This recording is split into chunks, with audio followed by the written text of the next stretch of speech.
अब परमात्मा ने कहा था कि जैसे अपना ज्ञान दे करके आप यहाँ से ले जाना, जैसे वेदों में प्रमाण है, आपको बहुत बार दिखाया है, समय आने पर दिखाएंगे आज भी,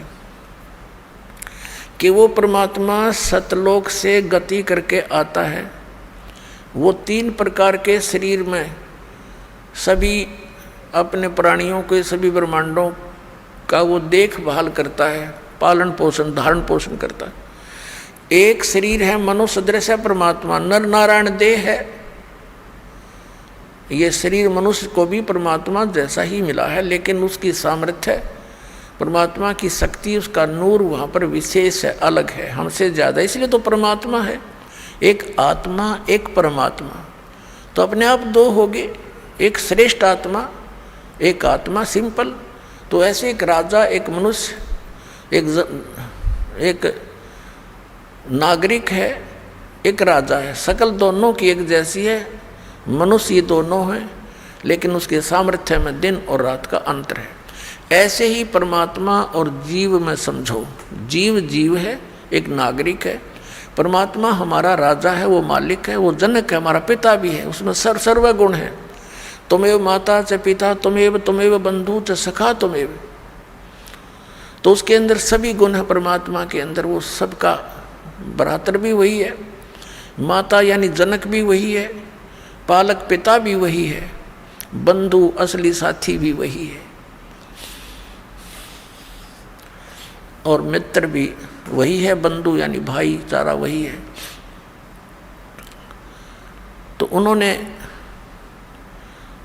उस परमात्मा ने हमें ये ज्ञान दिया कि तुम सतलोक के रहने वाले हो, फिर तुम वहाँ चलो। तो काल ने कहा था कि आप अपना ज्ञान देकर ले जाना, परमात्मा जोर जबरदस्ती ना करना। अब जैसे ये परमात्मा सचखंड से चलकर आता है, वो 3 प्रकार से अपने जीव शरीर की स्थिति में 3 प्रकार के शरीरों में काम करता है, मनुष्य सदृश ही है वह। जैसे एक शरीर में तो सतलोक में रहता है, स्थायी रूप में, करोड़ सूर्य मिला दे, करोड़ चंद्रमा उसके एक रोमकूप में, इतनी रोशनी है, वो भी फीकी पड़ जा समझो, और तख्त पर विराजमान है। जैसे राजा बैठता ऐसे मुकुट वगैरह धारण करके परमात्मा, ऊपर सफ़ेद छत्र है, सफ़ेद मुकुट है परमात्मा का, सफ़ेद ही सिंहासन है सारा उसका, वहाँ विराजमान है।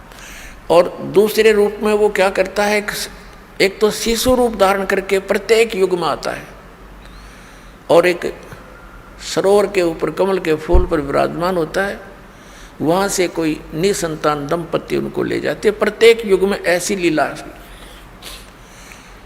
और फिर वो कंवारी गायों का दूध पीता है, कंवारी गाय दूध देती है, परमात्मा पीते हैं, उनकी परवरिश की लीला ऐसे पूरी होती है। उन कंवारी गायों में दूध कहाँ से आता है, सतलोक से आता है। और फिर ये तो मालिक की दूसरी स्थिति हुई शरीर की, फिर धीरे धीरे बड़े होते हैं, छोटी आयु में ही प्रचार शुरू कर देते हैं, परमात्मा अपने जो उद्देश्य लेकर आते हैं। वेदों में लिखा है कि परमात्मा सतलोक से चलकर आता है, ऊपर तीसरे मुक्ति धाम में रहता है सतलोक में, वहाँ से गति करके आता है और यहाँ अच्छी आत्माओं को मिलता है।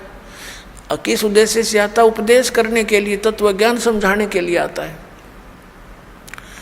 तो शिशु रूप धारण करके परमात्मा आते हैं प्रत्येक युग में, तो धीरे धीरे बड़े होते हैं, अपना ज्ञान का प्रचार करते हैं। ये दूसरी स्थिति। और तीसरी स्थिति में वो कैसे आते हैं शरीर में, जैसे कहीं भी महात्मा के रूप में प्रकट हो गए, जैसे जिंदा महात्मा के रूप में कलयुग में वो अधिक आए हैं। और उस जिंदा महात्मा के रूप में वो कभी भी आकर किसी भी भक्त को, अच्छी आत्मा को मिलते हैं। किन किन अच्छी आत्माओं को मिले? आदरणीय धर्मदास साहिब जी, आदरणीय मलुकदास साहिब जी, आदरणीय नानक साहिब जी, आदरणीय दादू साहिब जी, आदरणीय गरीबदास साहिब जी, गांव छुड़ानी जिला दद्दर हरियाणा वाले, आदरणीय गीसा दास साहिब जी, गांव खेखड़ा, और जिला मेरठ उत्तर प्रदेश वाले, इनको मिले जिंदा महात्मा के रूप में आकर के, और उनको सतलोक लेकर गए सचखंड, और वहाँ जाकर के उनको फिर वापस छोड़ा, क्योंकि वो दृढ़ भक्त थे। वो दृढ़ भक्तों को मिलते हैं अच्छी आत्माओं को मिलते हैं ताकि उसके मिशन में सहयोग दे सके। तो वो स्टेनलेस स्टील थे, जो उनको कह दिया दाता ने वो फाइनल, उनके लिए सारा संसार एक तरफ, वो महापुरुष एक तरफ थे। जैसे आपने जन्म साखी भाई बाला वाली में देखा, परमात्मा के उस यथार्थ मंत्र का स्वयं जाप कर रहे थे नानक साहिब जी, और जब उनकी देखा देखी उनके शिष्य मर्दाना ने भी वो जाप शुरू किया तो उसको ऐसा झटका दिया कि वो मर गया होता, डूब गया होता समुद्र में। एक बस ऐसी घबरा गया मर्दाना।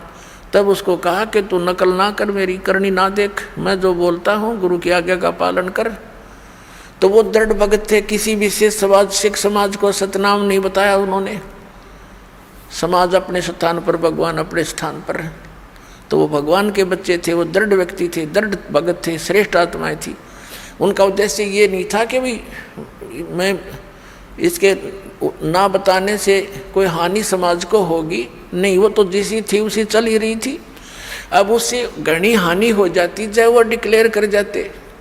आज ये सारे नकली पंथ, ये सतलोक की महिमा गाने वाले काल के द्वारा चलाए गए सारे नकली पंथ अब गुरु ग्रंथ साहब से पढ़कर यही नाम देते रहते। ऐसा झटका दे दिया कि डर गए सारे, पूरा सिख समाज के खबरदार देश नाम का जाप किया। मर्दाना ने किया था, मर गया होता, और गुरु जी का आदेश है, उसकी आज्ञा की अवहेलना हो जाएगी।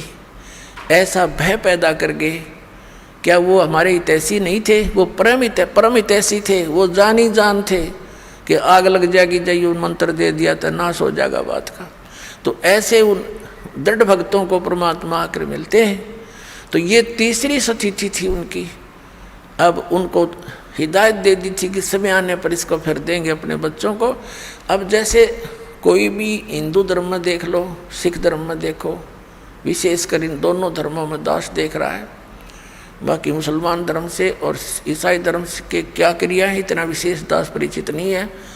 इतना अवश्य है कि वो मुसलमान धर्म के लोग भी बलि चढ़ाते हैं, कुछ हिंदू समाज के भी चढ़ाते हैं। ये गलतियां हैं दोनों की।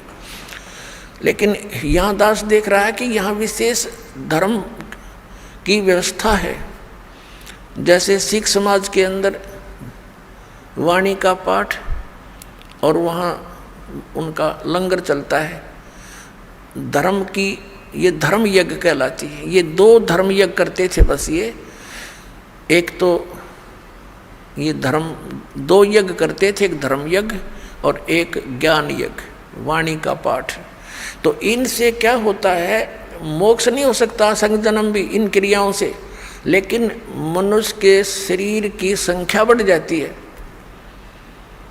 अब वो ऐसे ही हिंदू धर्म के अंदर जैसे गीता जी का पाठ करो, डेली एक अध्याय का पाठ करो, या वैसे कोई अपना धर्म पुण्य करते रहते हैं, कोई भंडारा कर दिया कि गाँव गोम नगर में, ये ऐसे चलते रहते थे। तो इन क्रियाओं से क्या होता है कि मनुष्य जीवन मिल जाता है। परमात्मा की वाणी है सुख संवेद में कि धर्म तो 10 का नहीं और 10 के तीनों लोग, खैरायत में खैर है कीजिए आत्म भोग। और दूसरा ये था, तो उससे क्या होता है, जैसे यज्ञ है ये ग्लूकोज है।